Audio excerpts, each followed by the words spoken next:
Today's power passage.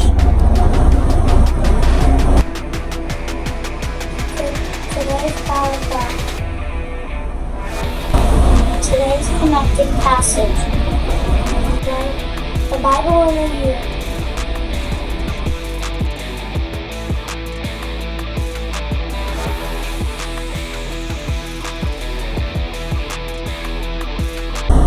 Hey Trail Riders, welcome back to the Daily Ride. I hope you guys are doing well. Today we're going to be talking about the true spirit of evangelism.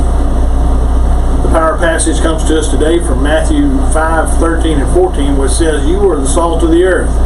But if the salt has become tasteless, how can it be made salty again?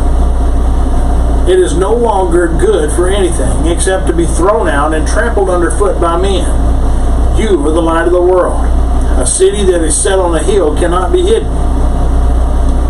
Our thought for today comes to us as this: Lord, make me, your message, visible and understood by all, guiding others to you. Connecting passages are quite a few today. Jonah 1 through 3, Matthew 5:13 and 14, Matthew 7:22 and 23, Matthew 10:16 through 26, John 15:26, 1 Corinthians 2:4, and 2 Corinthians 3:2. The scriptures that get us through the Bible in a year is Deuteronomy 29, Psalm 119:49 through 72, Isaiah 56, and Matthew chapter 4. Jesus told his disciples that the Spirit of God is the spirit of witness. Today, we often talk about power, evangelism, signs and wonders to confirm the gospel. But Jesus said that even wicked people would work miracles, although he never knew them. Paul also talked about the demonstration of the Spirit. However, one cannot help but be impressed by the way the apostles manifested the reality of the gospel in his daily life. He told the Corinthians that their lives were epistles, known and read by all men. Look at us. We people are able to say, "So that is what your God is like?" Evangelism means to recommend Jesus. The evangelistic method taught by Jesus was that we should recommend him by our lives, as well as by our words. We should be Jesus people, and more precisely, Jesus of the gospel people. We are the light of the world.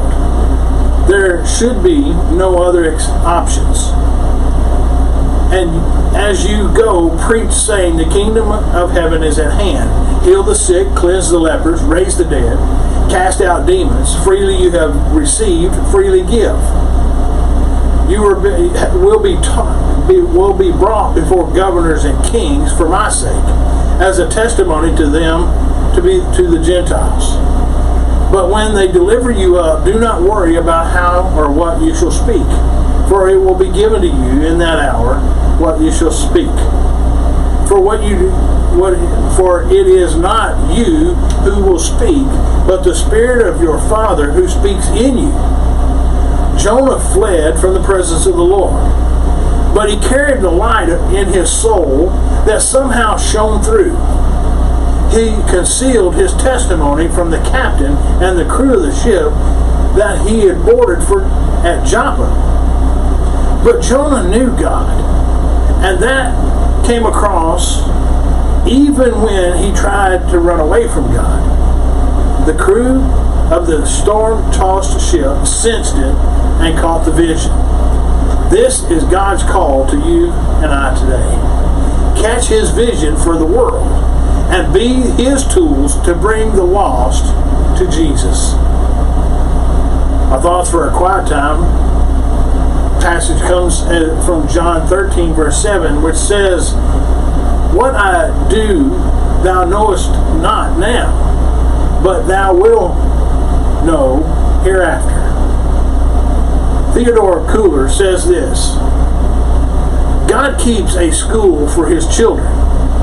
here on earth, and one of the best teachers is disappointment. My friend, when you and I reach our Father's house, we shall look back and see the sharp-voiced, rough-visaged teacher, disappointment, was one of the best guides to train us for it. He gave us hard lessons. He often used the rod and often led us into thorny paths.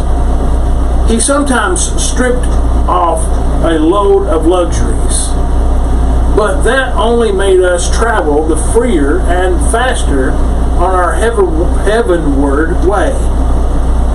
He sometimes led us down into the valley of the shadow of death, but never did the promises read so sweetly as when spelled out by the eye of faith in the very valley.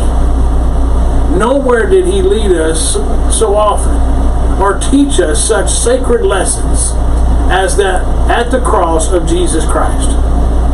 Dear old rough-headed teacher, we will build a monument to thee yet, and crown it with the garlands, and inscribe on it, blessed be the memory of disappointment.